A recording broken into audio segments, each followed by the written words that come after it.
আজ আপনাদেরকে এমন একটা জায়গায় নিয়ে যাব যে জায়গাটির সম্বন্ধে ইউটিউবে কোনো ব্লগ পাবেন না। যে জায়গাটিতে থাকবেন তার মনোরম প্রাকৃতিক পরিবেশে আপনি মুগ্ধ হতে বাধ্য। জায়গাটিকে প্রকৃতি এবং সংস্কৃতির শ্রীক্ষেত্র বলা চলে। প্রকৃতপক্ষে একেই বলে প্রকৃতির মধ্যে থেকে প্রকৃতিকে প্রকৃতভাবে উপভোগ করা।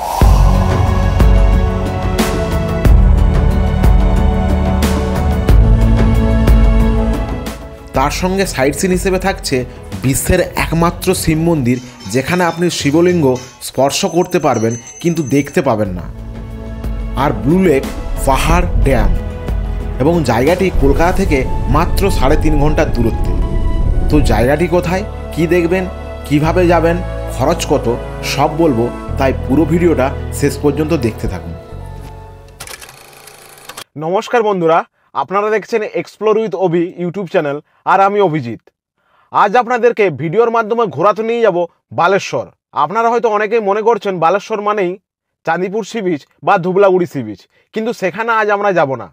আজ যাব এমন একটা জায়গাতে যেটা টোটালি আনএক্সপ্লোর, যেটার সম্বন্ধে ইউটিউবে কোনো ভিডিওই নেই। যে জায়গাটির বিউটি দেখলে আপনি মন্ত্রমুগ্ধ হতে বাধ্য, আর তার সঙ্গে থাকছে ইউনিক এবং আনএক্সপ্লোর কিছু সাইট সিন, যেগুলো হয়তো অনেকেই দেখেননি। তো ভিডিওটা শেষ পর্যন্ত আপনারা থাকুন, আপনাদেরকে অনেক নতুন কিছু জায়গা দেখাবো। তো এখন রাত 3টে বাজছে, আমরা যাত্রা শুরু করছি, চলুন তাহলে।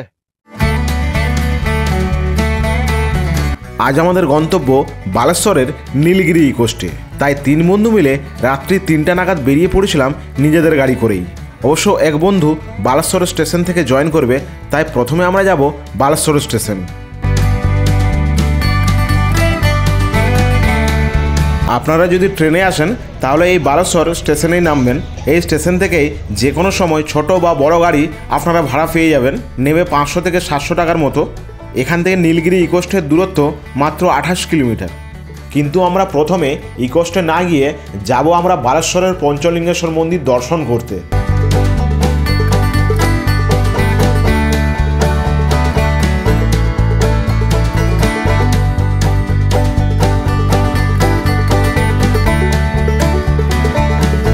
রাস্তার দুপাশের সৌন্দর্য আপনার মন কাড়বে। পঞ্চলিঙ্গেশ্বর মন্দিরের অনেকটা আগেই গাড়ি পার্কিং করতে হয়, তারপর হেঁটে হেঁটে যেতে হয়। মন্দিরটি একদম নীলগিরি পাহাড়ের উপরে। তো আমরা আমাদের প্রথম গন্তব্য পয়েন্টে চলে এসেছি।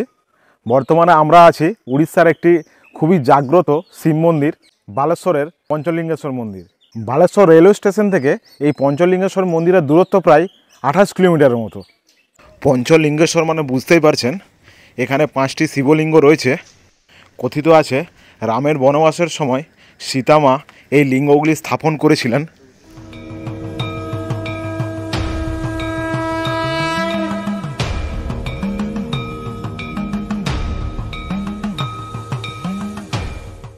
প্রায় 263টা সিঁড়িতে উপরে উঠে পঞ্চলিঙ্গেশ্বর মন্দিরের সামনে এখন আমরা আছি। তো একদম এই পঞ্চলিঙ্গেশ্বর মন্দিরটি একদম পাহাড়ের টপে। সাধারণত বট গাছে 3টি করে পাতা থাকে, কিন্তু এখানে আপনি পঞ্চবট দেখতে পাবেন, মানে এই বট গাছে 5টি করে পাতা।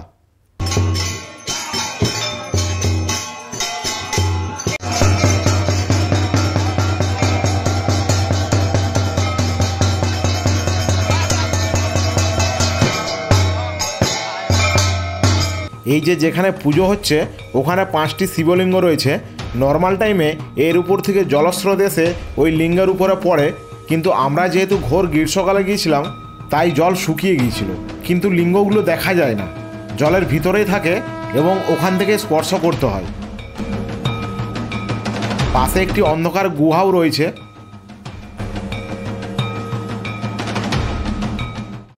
তারপর পঞ্চলিঙ্গেশ্বরে পুজো দিয়ে আমরা আমাদের নীলগিরি ইকোস্টের দিকে রওনা হয়েছিলাম।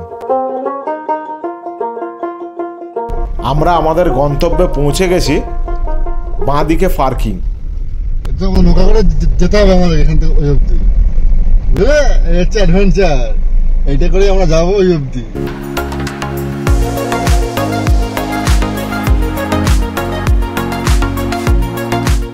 এই হলো নীলগিরি ইকোস্টে। ইকোস্টের চারিদিকে জল এবং অঞ্চলটি পুরোটা পাহাড় দ্বারা বেষ্টিত। ইকোস্টেতে ঢুকতে গেলে আপনাকে এই ভেলাই করে যেতে হবে। প্রকৃতিতে নিজের রূপ বৈচিত্র্য অকাতরে বিলিয়ে দিচ্ছে এই জলাভূমি এবং ফুলের রানী পদ্ম। পদ্ম ফুলের উপস্থিতিতে যেন প্রাণ ফিরেছে গ্রামের শিশুদের উচ্ছলমাখা শৈশবে।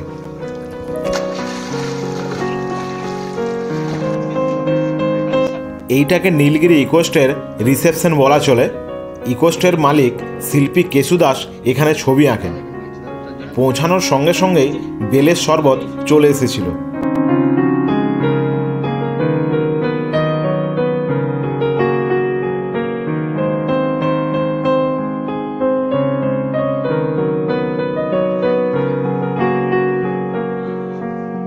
একেই মনে হয় বলে প্রকৃত ইকোস্টে, সম্পূর্ণ পরিবেশ বান্ধব একটি জায়গা যেখানে প্রকৃতি এবং ঐতিহ্য সংস্কৃতির খুব সুন্দরভাবে মেলবন্ধন আছে।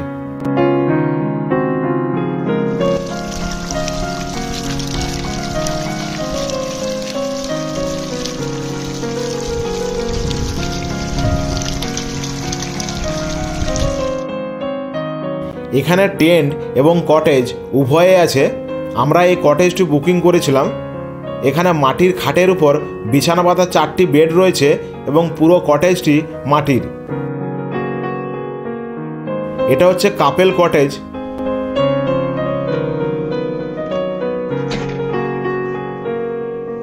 ব্যালকনির দরজা খুললেই বিস্তৃত পুকুর এবং কিছুটা দূরে পাহাড়। অ্যাটাচ বাথরুম রয়েছে। সব কিছুই ঠিক আছে। রুমটা আর একটু ওয়েল ডেকোরেট হলে আরও বেশি ভালো লাগতো।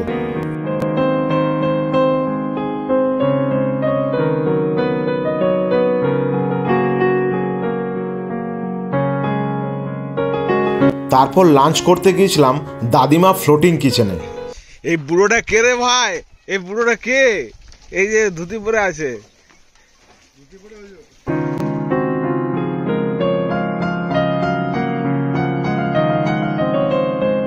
একদম কটেজের পিছনে। উফ, খোলামেলা অসাধারণ একটি জায়গা।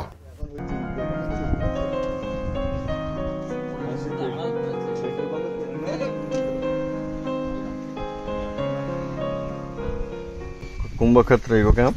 আমরা ভাত খাওয়া শুরু করলাম। দুপুরের লাঞ্চ।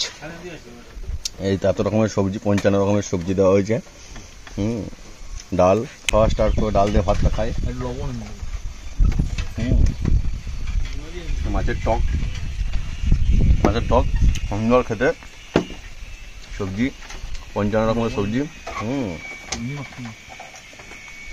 Quality okay. কাকা খেতে কিরকম লাগছে? এতগুলো মেনু আমি আমার জন্মদিনের বাড়িতে খাই। বাস, এর থেকে বড় কথা হয় না। মিনিমাম 10 রকম তো আছে, এখন গুনে উঠতে পারি। 10 রকমের বেশি আছে। বাকিটা পরে বলবো। Good good. थोड़ा ঠান্ডা দিনেতে, শীতের দিনটা আরো মজা লাগবে।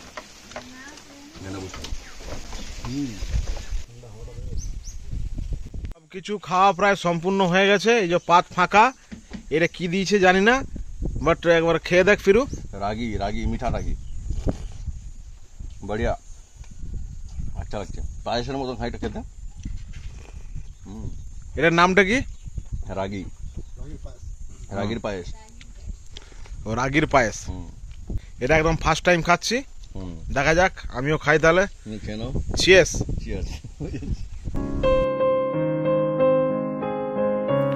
এই যে ভেলাটা দেখতে পাচ্ছেন, এটা মাটির হাঁড়ির ভেলা। এই ভেলা শুধুমাত্র আপনি এখানেই দেখতে পাবেন, কারণ এই অঞ্চলের বেশিরভাগ মানুষই কুম্ভকার। অভিজিৎদা ভেলা টানছে। তারপর একটু রেস্ট করে বিকালে গিয়েছিলাম ব্লু লেক দেখতে। আপনারা যদি নিজেদের গাড়ি না আনেন, সেক্ষেত্রে ইকোস্টের মালিককে বা ইজিপসোকে ফোন করে বললে সাইট সিনের জন্য গাড়ির ব্যবস্থা করে দেবেন।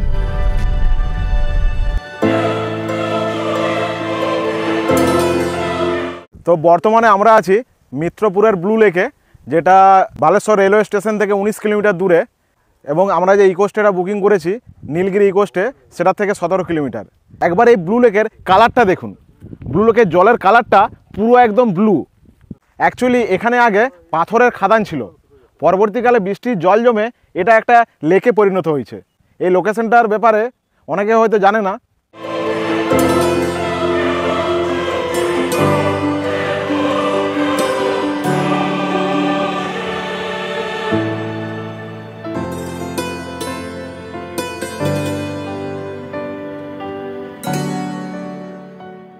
সন্ধ্যা নাগাদ ইকোস্টেতে আবার আমরা ফিরে এসেছিলাম। রাত্রিবেলায় ইকোস্টের পরিবেশ আরও সুন্দর।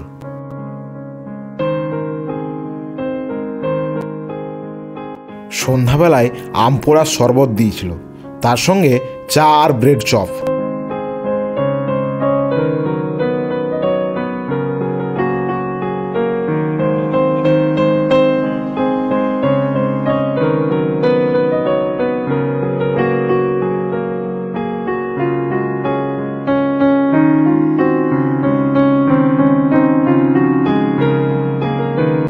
রাত্রিবেলায় ডিনারে দিয়েছিল রুটি, চিকেন, স্যালাড আর ভাজি।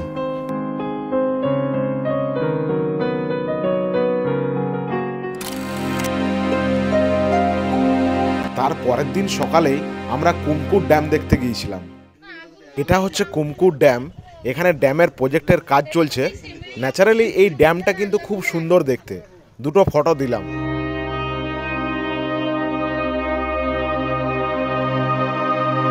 এখানকার মানুষের জীবনযাত্রা খুবই কষ্টের এবং জায়গাগুলিও অতটা উন্নত নয়।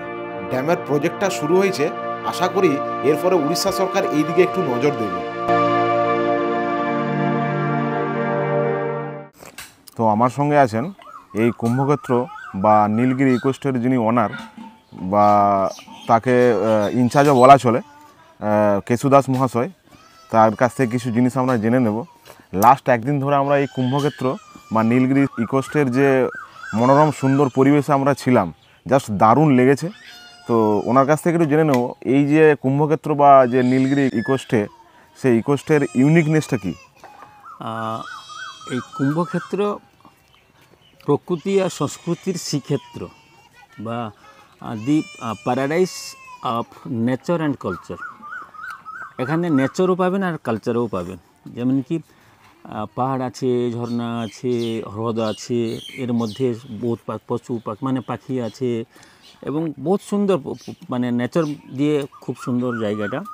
দ্বিতীয়ত হচ্ছে এখানে কালচার কিছু পাবেন, যে কোনো কি ফুড কালচার হলো, আর্ট অ্যান্ড কালচার হলো, এখানে এই যে ট্র্যাডিশনাল কালচার হলো, এখানে ভরপুর আছে এই পাশে।